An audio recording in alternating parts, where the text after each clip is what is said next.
السلام علیکم ناظرین، میں آفتاب ہوں اور آپ دیکھ رہے ہیں پیک 97۔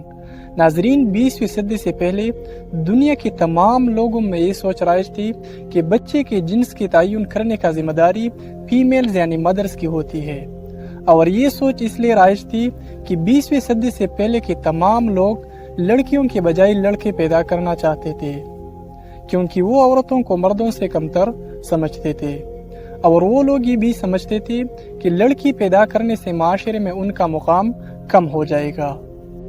یہ منفی سوچ لوگوں میں اس قدر عام تھا کہ 20ویں صدی تک یہاں تک کہ بعض پادری اور کرسچین چرچز عورتوں کو بے روح مخلوق سمجھتے تھے۔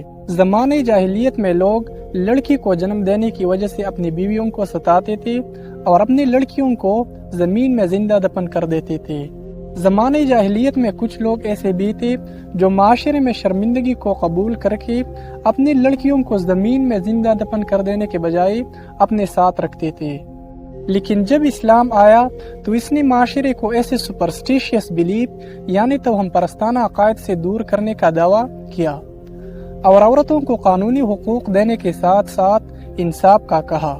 لیکن بدقسمتی سے اور علم کی کمی کی وجہ سے دنیا کی کچھ خطوں میں اب بھی کچھ ایسے لوگ موجود ہیں جو فیمیلز یعنی مدرز کو بچے کے جنس کی تعین کرنے کا ذمہ دار ٹھہراتے ہیں، لیکن سچ یہ ہے کہ قرآن اور سائنس ہمیں کچھ اور بتاتی ہے۔ پہلے ہم سائنس کی روشنی میں ڈسکس کرتے ہیں اور بعد میں ہماری مقدس کتاب یعنی قرآن مجید کی روشنی میں ڈسکس کرتے ہیں کہ قرآن مجید نے اس پر روشنی ڈالی ہے کہ نہیں۔ ناظرین، سائنس ہمیں یہ بتاتی ہے کہ جب سپرم یعنی میل گیمیٹس اور انڈا یعنی فیمیل گیمیٹس ایک دوسرے کے ساتھ مل جاتے ہیں تو اس کے ملاپ سے ایک جنیاتی مواد زائگوٹ بن جاتی ہے، جس میں انسانی جسم کے تمام خلیوں کی معلومات ہوتی ہے۔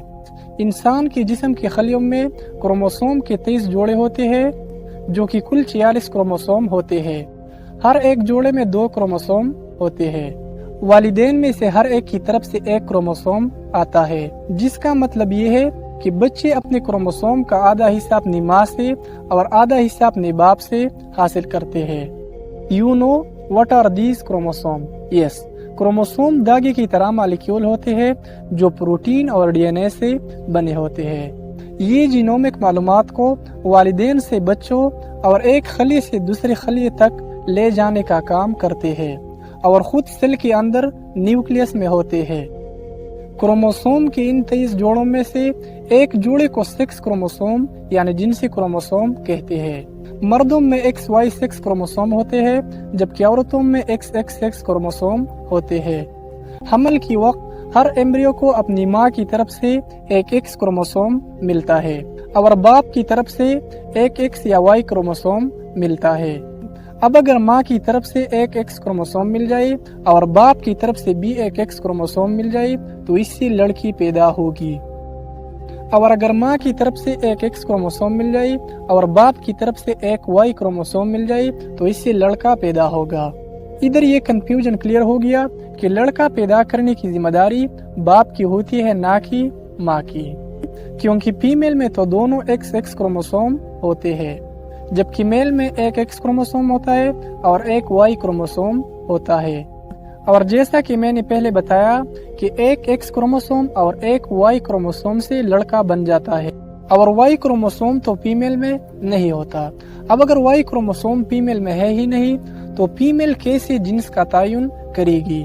یہ حقیقت 20ویں صدی میں جینیٹک سائنس میں ترقی کے بعد کھل گئی، لیکن قرآن نے اس حقیقت پر 1400 سال پہلے روشنی ڈالی ہے۔ قرآن میں اللہ تعالیٰ نے ہمیں بتایا ہے انہو خلق الزوجین الذکر والانثى